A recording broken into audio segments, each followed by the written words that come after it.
Today, we share Jack Hamrick's story of how he raised $3 million for his seed round for his wild and specialty foods marketplace, Foraged.com. Jack shares his insights on how he raised capital, how he generated buzz by doing his own public relations, and how that generated attention with investors, and why he seeks mentors who are always 2 stages ahead of him of where he's at now to always have relevant advice to help guide his path. Let's go ahead and dive in.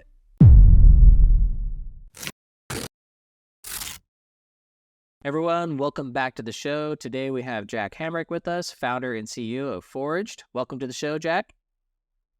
Thanks so much for having me, Jason. Hey, it's great to have you, and I'm excited for our audience to get to know your story. Let's just jump right into things. Can you just tell us a little bit about you and what you're doing at Foraged? Sure, happy to. So I'm Jack. I'm the co-founder and CEO of Foraged. We are the marketplace for wild and specialty foods. My whole background is in sustainability innovation, and that spans the gamut from educational pursuits to I spent some time in academia. I started my first internship career at EPA, and I realized the EPA was run by lobbyists. So my next internship was at a lobbying firm. And then I realized lobbyists were controlled by big corporations. So I went to business school and joined AB InBev, which is a nice big old corporation to kind of connect those dots. Some more background on my undergrad, though. I'm very interdisciplinary in sustainability innovation. I like to say that sustainability is everything and it's also nothing. You can add sustainability and innovation in any sort of system, whether that's building roads or pipes or thinking about financing, housing. Every single element's connected, and sustainability pervades all of it. So just plug there for sustainability innovators out there. And the thread that's always carried me along through such a varied career in my early days in sustainability was my passion for food. And I had originally set out to create something around aquaculture. My first thought was sustainable seaweed. And if there's anyone out there doing seaweed cultivation, please let me know and I can live through you and envy you. I was also interested in things like catfish and oysters, really anything that can be harvested sustainably, invasive species as well. And this was in 2020. In fact, I was starting to work on some more ideas more seriously. And I kept seeing mushrooms everywhere. And I'm a big guy. I eat way too much red meat, like up to 2 pounds a day. And I'm very large. I'm like 6'5", 230 pounds. So it's a lot of meat. And my whole background is sustainability. So that's not really living up to what I do in my professional life. But I was getting really tired of portobello mushrooms. It's like the only mushrooms you can get. And so I was trying to find this mushroom called chicken of the woods. I had it at a couple of nice restaurants here in Washington, D.C., and I couldn't seem to find it anywhere. And I was talking to my now co-founder at the time, a bit of a distant friend, Andy, and he was living on the coast of North Carolina. He knew a lot of people around the kind of the water community. So I reached out to say, hey, do you know anyone doing seaweed or oysters or anything? And he said, no, like such a random question. Why? Are you working on a business? And I said, yeah, I am. My background is in sustainability. Randomly, I bring up mushrooms. Hey, I'm trying to find this mushroom called chicken of the woods. And he's like, no way. I have a ton. I have like pounds of it. And I'm trying to sell it. Like I'll sell it to you if you want. I said, what do you mean? He said, yeah, you can only get it in the wild. You literally cannot grow it. Most mushrooms you cannot grow. You have to get them in the wild. And I'm a forager and I'm allowed to sell it, but I'm not going to knock on doors or Craigslist is weird. And yeah, I'll sell it to you. So obviously a light bulb moment, but at first I'm thinking this is very kooky and odd.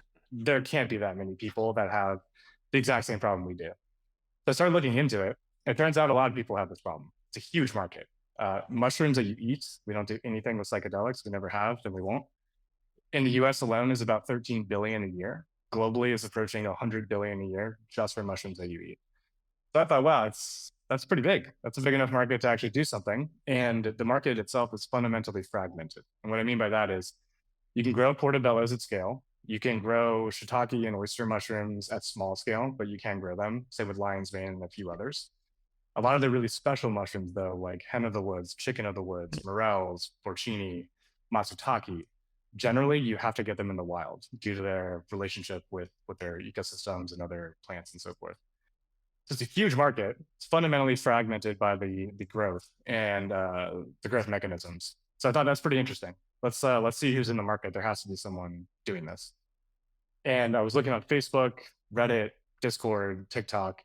The community around this industry is enormous and extremely engaged. Fanatics. 1.5 billion views, hashtag foraging on TikTok. Type in your hometown on Facebook, and I guarantee you there is a group related to wild foods and mushrooms. So at this point, I'm thinking this is not an odd edge case light bulb moment. There's a serious market here. It's fragmented in the market side and it's concentrated in the community side. If you can click these two things together to defragment the market and layer in commerce on this very engaged community, you've just solved chicken and egg. You've just solved barriers to entry. You've just solved geographic problems. And that's what we went about doing. So at the time, I was at a then Series C startup where I was chief of staff. I helped do some financing rounds, some M&A, and I was kind of sort of at the end of the rope as far as exciting things to do. Which the president of the company who I was working for noticed. And he basically said, like, hey, there's not a ton of meat for you here for a bit. And I'm sort of pushing you out of the nest and you need to go start your own company. And it's like, I'll give you a little help. I'll give you a couple months of severance, but you need to go start a company and like get out. And I said, perfect. I actually have this company I've been working on. Great. And he's like, great, get out. So we turned the site on in April of 2021, and things have just been clicking since. I mean, we saw chicken and egg very rapidly on the marketplace, had revenue in the first week, and it's just been all growth since then. That is an amazing story, and I could tell this isn't the first time you shared it. That was a very succinct and articulate, pitch there. Just for fun, I do want to go back to the very beginning of your story in terms of your EPA to lobbyists to big corporate. Where did you say you had the most influence on policy? Or most influence? Lobbying? I mean, the EPA basically just carries out law, and law is not entirely written by lobbyists, but yeah, it's pretty much written by lobbyists. Oh, yeah. So sad and just not the point of our podcast, but I just had to ask for personal curiosity, and I was unfortunately right. But going back to the stories here, you kind of went through this journey to kind of stumble across light bulb idea. At what point did you realize that you needed money, and what was kind of the plan that you put forth to go get money? I think that's one of the, I wouldn't even call it a mistake. I think that's one of the traps that a lot of early founders, first-time founders find themselves in.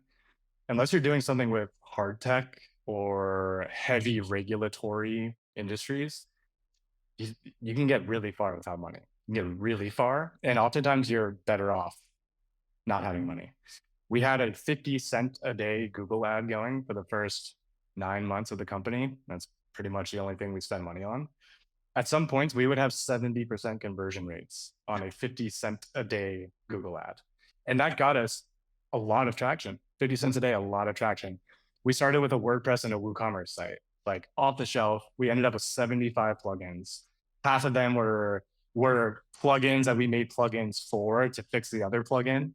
It was bubblegum and Gorilla Tape. Yeah. And we were better off for it. We still have that ethos of let's do everything we can short of actually putting capital, humans, whatever into something. And I tell my team all the time, the way to get more resources and more backing for whatever you're working on is go do something that doesn't scale, prove how influential this could be. And if you can prove it, I'm pretty much always going to give you budget to go make that even more effective. It's a great ethos to live by. And I recall my first couple small businesses doing very similar.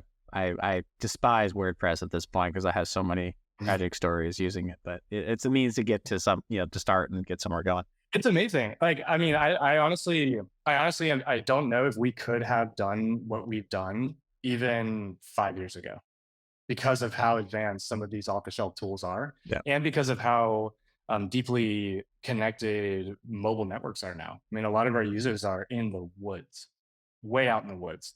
And even 5-6 years ago, I'm not sure they would have had the mobile bandwidth or technological know-how to engage with us. Good point. It's kind of hitting your why now statement when you go to investors. Well done. So, but it's at this point, you avoided raising capital, but you did raise a little bit in the pre-seed, raise about 200 and change. What was that path? What was that strategy, and how did you go about getting that capital? Another thing this is my personal opinion, but I think it would bode well for others. I purposefully rejected any sort of overture from people I knew to invest. I said, I'm not taking any money from anyone that I know at all, and I'm not going to ask anyone that I know. And I think it was especially important for me because what we did and what we are doing is so off the beaten path that I wanted validation from actual strangers, people who have started companies, sold companies, executives, whatever. If someone who has been there, done that, who I have never even met in person, validates with an investment, that says a lot more than my grandma investing, right? And also, like, yeah, could we have used the money? Obviously, it's always great to have money. But then I don't want to go spend my grandma's money on Google ads that are unintentional and wasteful, right? So I've not, the only exception I've made, and this was once we realized that the seed round was coming up, a family friend of my now wife's family, who was a mentor to me, amazing guy. I did accept a small amount of money from him, a couple grand. That is the only person that I've ever entertained that I knew in any capacity. So, I didn't even meet an investor in person until many months after I took their investment. so how did you go about getting in front of these strangers that got you the 200K? There's quite a few different pathways. There's a million different, yeah, databases, like spreadsheets floating around. And for us, it was I was really focused on two things. One, some people who had marketplace experience. Marketplaces are a very unique beast, very different than traditional businesses. The other side was food. So that's where I started looking. Who has had big exits or a lot of experience in marketplaces that now does angel investing, or who is someone similarly in the food world. I had ended up connecting with our very first angel through, I think honestly some random spreadsheet I found, and was reaching out to people with thoughtful cold outreach. Right? People like to do the spray and pray. That's not it. That's Yeah. not it. Especially with angels, because angels take a much different approach than institutional. And so the first two investors we had, one was just very steeped in Silicon Valley, sort of like Facebook, a lot of other exits. And the other was a marketplace expert who had an exit to Airbnb. And so they added a ton of value in the early days from helping us like stay close to our super niche market, not expanding too quickly out of that, helping with some communications, UX, UI, I valued them immensely, so I was reaching out to them a lot. But one of the things I valued in our earliest investors and with our VC is almost everyone has taken the approach of I don't Yeah. really mind if I don't hear from you unless there's like something bad happening. If there's something bad happening, you need to tell me. If something good is happening, I'll give you a high five for sure. But like I don't need to give you a high five. You'll get a high five from someone else. Go to the other thing. Look, I know that sounds really crass. I loved that. That was very attractive to me. It was honestly kind of how I was raised, where it's like, I don't need a bunch of pats on the back. I'm more intrinsic. But if something's wrong, you better tell me. that's a great people to have on your cap table early. And so you took some money, you get to market, and shortly after closing, kind of both, in which I guess are the rolling safes, one in 2021 and one in 2022, you went on to raise a formal seed round from Bessemer Venture Partners of all people, pretty sizable, big brand, raising 2.7 for your seed. Kind of tell us about that journey. How did you, one, decide that was the time to raise your seed, and how did you go about doing it? It happened not as planned, but it happened much better than the plan would have gone. So that's always nice. We so this was winter 2022, and I thought we should get some press. I don't know. It's a new channel. We haven't tried to do it. We have no money, so I'll figure it out myself. I started reaching out did a bunch of research about TechCrunch reporters, who's covering food, who's covering sustainability. found a reporter who was sort of in our niche, pitched them, said, "Hey, we're a really early stage company. We're doing some cool stuff with marketplace and odd foods that haven't really been online before.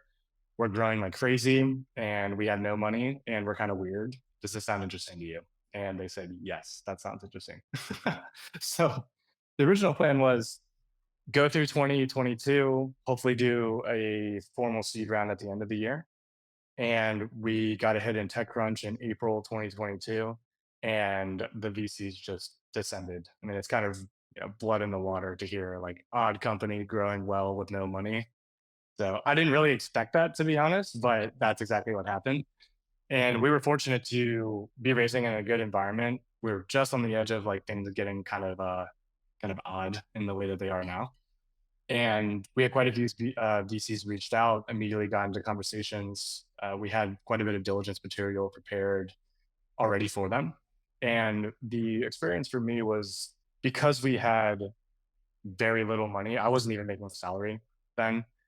We were still spending, I think at that point, maybe $5 a day on Google Ads. We were balling out. It was awesome.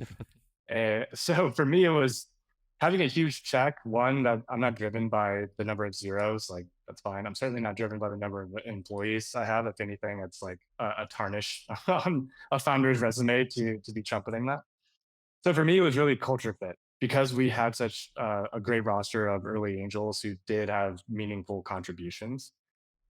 It was not about the dollars and cents to me. So Bessemer immediately appealed to me. Their attitude, the way they thought about the market, the way they thought about the evolution of e-commerce as a whole. Unbundling was one of their big theses. Community-based e-commerce. So that really attracted me right off the bat. And some of the other things that turned me off with some of the other VCs that had reached out, it's not that revenue and traction and things don't matter. Obviously, that's the only thing that matters for a business. But we were a year old. We're doing some really weird stuff. No one's really done this before. And so some of these other calls with VCs opened immediately with, what's revenue going to be in 12 months? What's your month over month growth for the last 3 months? That matters. Yes, it matters. I'm not saying it doesn't, but given how unusual we were and are, that was a huge red flag to me. Like, if they're not on board for this new world that we're creating that no one's done before, and all they care about is money, that's not going to work. And Bessemer, of course, cared. Obviously, this matters. I'll say it again. These things matter. But in the early stages, given who we are, there was a lot more there that was more important to me than huge check size. So in this case, it's really about mission alignment, and then with their questions, showing that they get it and that they're behind you, less so much the standard checkboxing of, like, oh, revenue, ARPU, all the different, KPIs that VCs want to see, and trying to put you in a bucket. And one thing I'll compliment you on is staying out of the bucket. And I find companies have a much more successful capital raise when they define either their own bucket or hop out of the bucket that they're trying to be put in. And that seems like what you guys did here, acknowledging that, weird specialty foods, which, going on your website, I have no idea what any of these things are. Yeah. Yes. So it's probably a Exactly. niche audience that you've mastered to understand and know and what they want and how they want it. So you kind of went down a different path here. You grinded quite a bit. You try to stay as lean as possible, and it opened up doors for you in terms of doing the TechCrunch article. You kind of walked us through how you did that, but I guess, what was the overall response? Can you quantify the response that you got from getting into TechCrunch, and over what time of period did that happen, and how did you go about managing all the influx of inbound? I really didn't. It was probably naive of me. I didn't expect the response to be venture capitalist interest. My expectation was, cool, we're real. We're in TechCrunch. Like, this is validation that we're in a major publication. So to me, it was kind of a happy unintended consequence. Very happy unintended consequence. Also, one of the funny things I was saying, so our two first angels, who I love so much, he would text me like almost every day after the TechCrunch article came out, saying like, "Don't get too big of a head. This is only going to happen to you a couple times. Enjoy the honeymoon phase. Don't let this get to your head." Which I think, I'm not like a I don't know. I don't really enjoy inflicting pain on myself necessarily, but I think most people would hear that and be like, "Oh, screw this guy, man. I'm king of the world right now." I actually really appreciated it because it's true, right? Um, so, anyways, we had probably 15, 20 VCs reach out after the TechCrunch article of varying degrees of interest, of varying specificity in their outreach, which is another thing I would tell founders when you're receiving inbound. It always, especially for the first time, when you're receiving inbound interest, you feel like king or queen of the world and everyone wants me. Read how thoughtful their emails are. If you, as a founder and particularly as a CEO, you are the head of sales always until you're like IPO, even then, you still are. Think about how you would outreach to a customer, a prospect, someone else. You're going to be thoughtful. You're going to say, I like this about you. I like that. I noticed this trend and noticed that trend. So that would be a piece of advice I would have for founders is consider how much thought they put in. We got into diligence with probably a dozen or so. Some of the conversations were less fruitful than others. Immediately, I loved Bessemer, the partners there, the associates there. And we pretty rapidly went into diligence towards term sheets and ultimately closing the round in probably took about 6 weeks, about 8 weeks from first contact to get the whole round closed. Okay, not too bad. That's pretty solid. Quick process. And was it only Bessemer, or did you guys have some follow-on capital come in, or did Bessemer take the whole round? So that was another thing during the negotiations on the round itself was, as I had said, we were so lean, the dollars and cents were less important than the potential for contribution. So as part of the negotiation, I requested quite firmly that there would be individuals included in the seed pool. And so we tacked on some extra money to the round, specifically reserved for high value individuals. Again, food and marketplace, and also just tech in general. But to me, that mattered immensely. It really did. And they've been fantastic. Some of these recognizable names, to be sure, I'm still in touch with very much. I get texts, emails from them all the time. They share market insights, ask how things are going. I reach out to them for advice on different things. And it really makes a difference. I've been someone who I've always kind of found the whole like advisor thing a little fluffy. Like, does it really matter if you have a slide in your deck that's like, we had advisors and you know all of their names, but they actually don't do anything? Well, you should see most of the decks. I do my monthly deck roast, and the advisor slides are a bunch of nobodies that no one knows, and they're not doing anything. So, right. Yeah. So ego for me is that's part of the whole ego thing that I don't subscribe to. But anyways, the investors that did come in, they're not advisors, have added true value. And so that was a sticking point for me in the seed round negotiation. And thankfully, Bessemer seems to know everyone in the entire world. So I was fortunate to get some pretty awesome people on the table. Well, I'm sure when Bessemer called, people answered. They did. That could make things a little easier for you. And then for going out and raising, you mentioned some frustration points, but I feel like you kind of like gloss over them a little bit. It's been a rosy picture at this point. I guess what were some of the frustrating points about raising capital and kind of having to put yourself out there?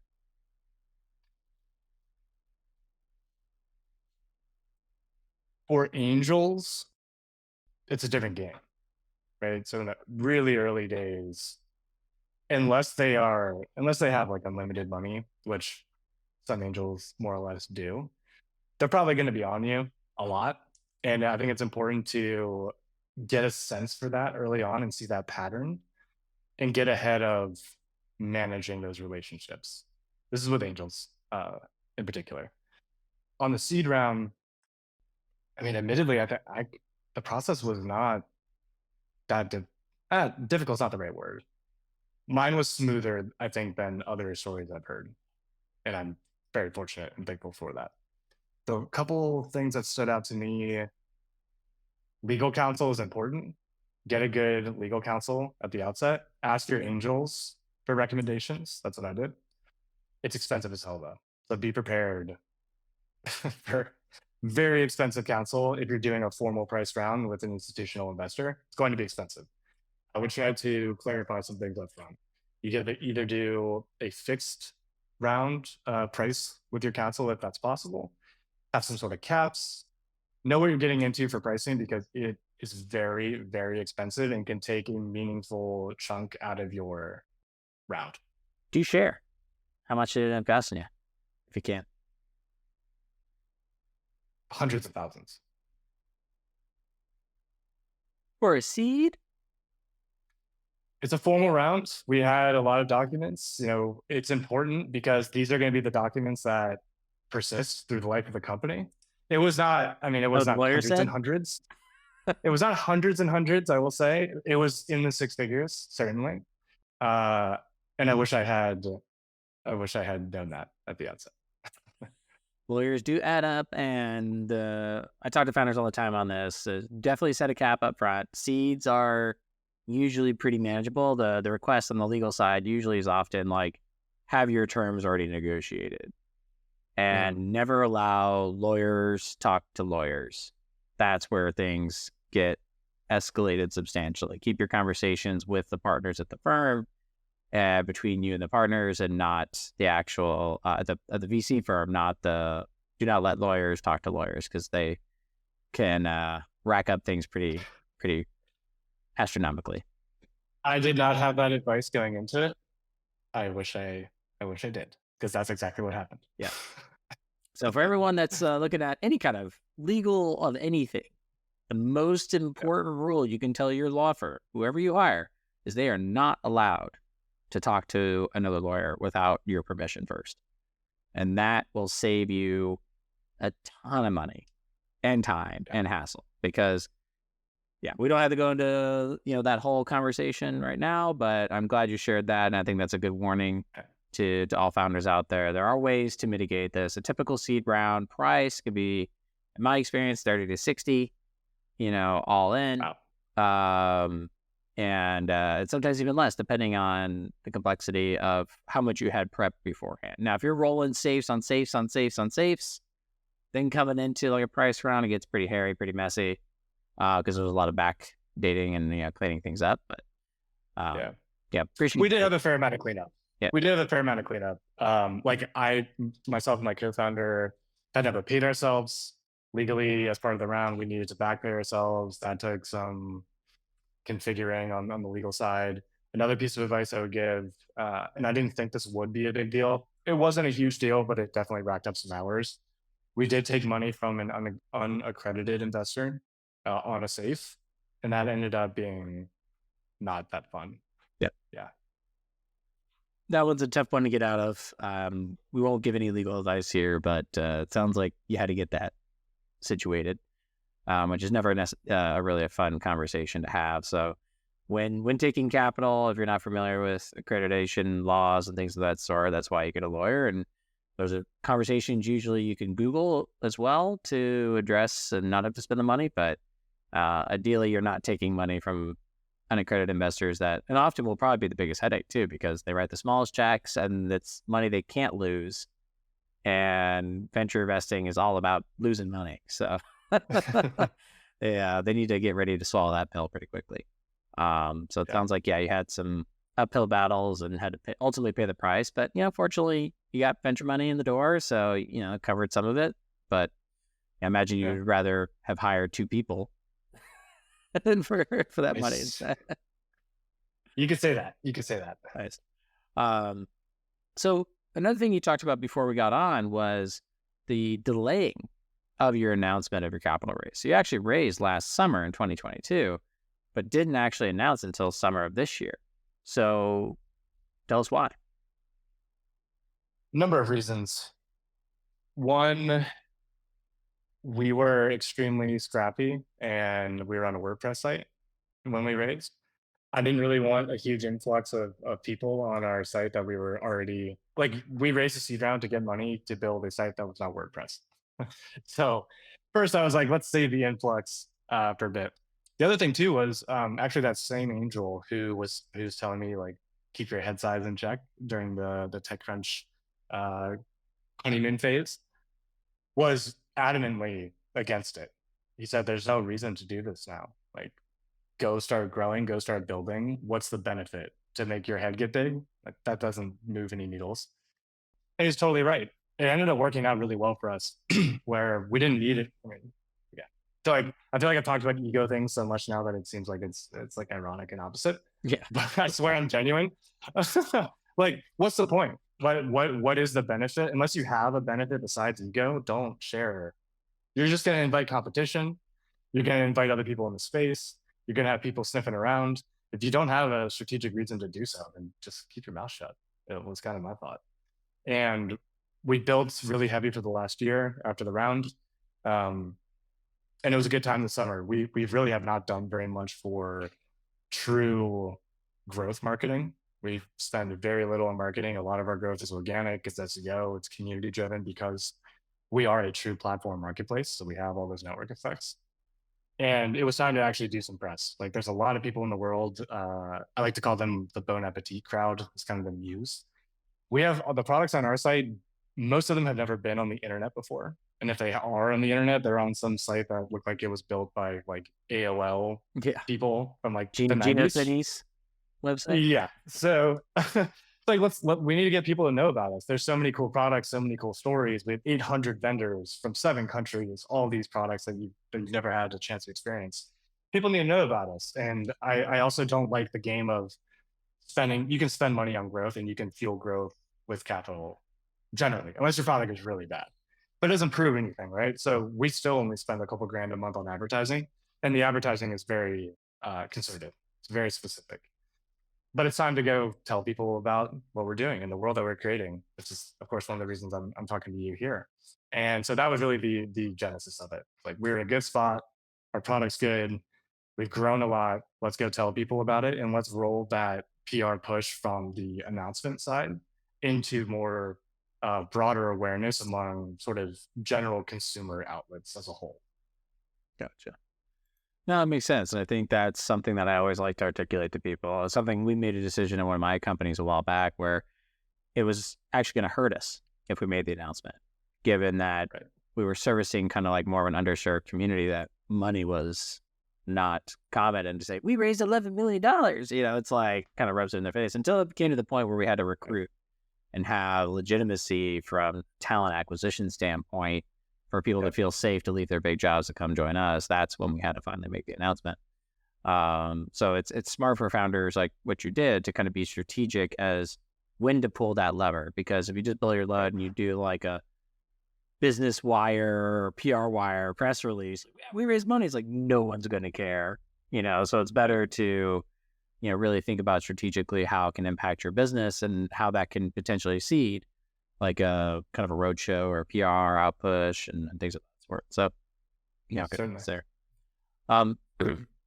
From here, kind of, since you're doing your PR now, have you been seeing a new influx of investor interest or engagement at this point? Kind of what's that been like? The pattern has held, certainly. Yeah, we had a huge influx after the announcement. And it was kind of funny because I think other founders must be attuned to the strategy of sitting on news, because quite a few of the VCs that reached out sort of immediately said, I assume this is not new. I assume this was from a while ago and you just announced it. And I said, you are so smart. That's exactly what we did. But yeah, we had a enormous interest and the conversations have been very different this time after the seed. Much serious is not the right word. They've been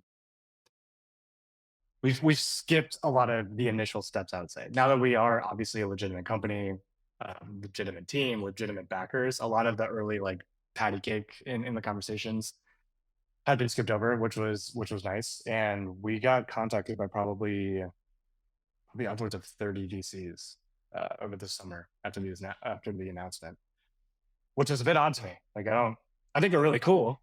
But I'm like, are we this cool? Apparently so. I didn't really think so.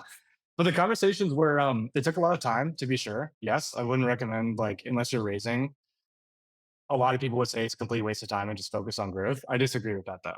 We essentially got 30 free strategy calls with some of the best venture capital firms in the world for free.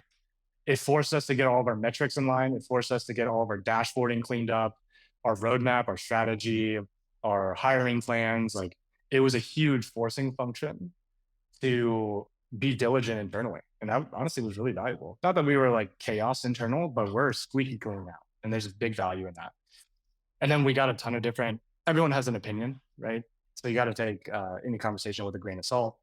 They don't know that no one's going to know the full context that the founder would know, but they're valuable. We had really, really valuable feedback from a lot of these different firms. I don't think we're going to close around anytime super soon. But I would say if there's a founder in a position to have these types of conversations to an extent where you're not wasting time and you actually are getting value from it, I think there is true merit in that. And the feedback, the advice I've gotten before, during, and after was the exact opposite. And I learned that it was worth doing. It's interesting to hear that. The podcast is predominantly about raising venture capital, but I've invited on some recent guests to talk about bootstrapping and why venture capital can be evil, or maybe not necessary for companies. But in this case, it's a perfect example of when venture capital can play a very valuable and impactful role of kind of going through the motion of raising capital. It buttons you up. It makes you kind of get prepared, put your best foot forward, and run a better, tighter ship when you have that level of oversight. And as you see it, as an opportunity for strategic input. Because ask for money, you get advice. You ask for advice, you get money. Is kind of the saying as it goes. But here you are actually getting some valuable advice and input from VCs, and you get to play your options. You kind of get to see whether now's a good time, tomorrow's a good time, or do you continue to run your course without having to raise additional capital. So I guess it was a good exercise for you and your firm to go through. Certainly. At this point, you kind of addressed the history today, and it's relatively been short. It's only been about 2.5 years or so. So for the company, it sounds like you had a pretty good run. I guess for the product itself, like what's next for you guys? You got some pretty interesting, as I kind of navigate the website, from mushroom supplements and a variety of other things that I have no idea what the value are in and of itself. I'm like so curious, like what I'm missing out on. What's next for Foraged? Sure. So we provide small scale food producers with a turnkey business solution. First and foremost, come for the tool, plus instant access to a nationwide customer base, stay for the network. And by centralizing such a fragmented market, consumers get access to all of these myriad rare foods that have never been available before. So when we think about how we grow as a business as Foraged, I like that our destiny is tied to the success of all of these mom and pop, hardworking, salt of the earth food businesses that rely on us for their own livelihood. I love that. I like to say it's an alignment of interest, not a conflict. So I tell my team all the time, rising tides, right, lifts all ships. So when we think about what do we need to be doing, we need to be getting more sales for the small scale food businesses that operate in our platform. You can do that through a number of means, through the products, through marketing, partnerships, whatever. Us as a tech company, that's primarily driven through the product and through engineering. So what we're working on now is a lot of innovative tools to further extend the life cycle of business potential through our technology as a vendor. So we have a mobile app coming out soon that's going to have point of sale functionality. It's going to be sort of the unified tool for farmers market operations. We'll still have the platform marketplace. Our average shipment goes over 1,000 miles, the average order. So clearly we're unlocking some cross-border network effects. And now what we're going to be doing, since we've unlocked these cross-border network effects, is further drilling down into the local ecosystem to kind of like plant the flag and go out, rather than we're sort of operating right now in like the stratosphere. So it's really about life cycle capture and continuing to expand the portfolio of products and continuing to serve more restaurants and wholesale operations. Direct to consumer is about 90% of our business right now, which is fantastic because everyday people are getting access to the same ingredients that the best chefs in the world are cooking with. And there's a big opportunity right now to sort of triangulate between platform marketplace of ultra rare, ultra specialty, exclusive inventory triangulated with vertical SaaS in the mobile app in the unified business tool, and triangulated with wholesale restaurants, chefs, that sort of world. So right now we're kind of like figuring out where the gravitational pull is between the three. And as I was saying, the calls with these the strategy sessions really is how I approached it with all the VCs recently, has helped sort of draw some color on that triangulation. And so we're kind of that's sort of in my head right now as CEO is where's the gravitational pull among it, and what do we need to be doing to experiment and prove in the positive or to refute some of the inferences that we have about what might be most attractive at the intersections of those three. Well, appreciate that. And I guess before we go, what would be your kind of parting words for founders out there that might be exploring their fundraise now? Well, something I didn't hit on earlier, I would say if there's anything you could do, especially as a first time founder, is find a mentor that is a stage to 3 stages ahead of you. You don't want someone who's too far ahead because then they're just not really in the mix. They don't really get the current reality. You don't want someone, well, you can have someone at the same stage as you. That's always great, bonding, people going through the similar thing. But if you can find a mentor 2 stages ahead of you, they're going to be able to add so much context, so many introductions, a lot of managerial expertise. I have a mentor, his name's Alex. He's been absolutely pivotal to the trajectory of the company. Intros, mentoring me on how to manage people, how to think about growth. If there's anything a founder can do, find a mentor because that can unlock a lot for you.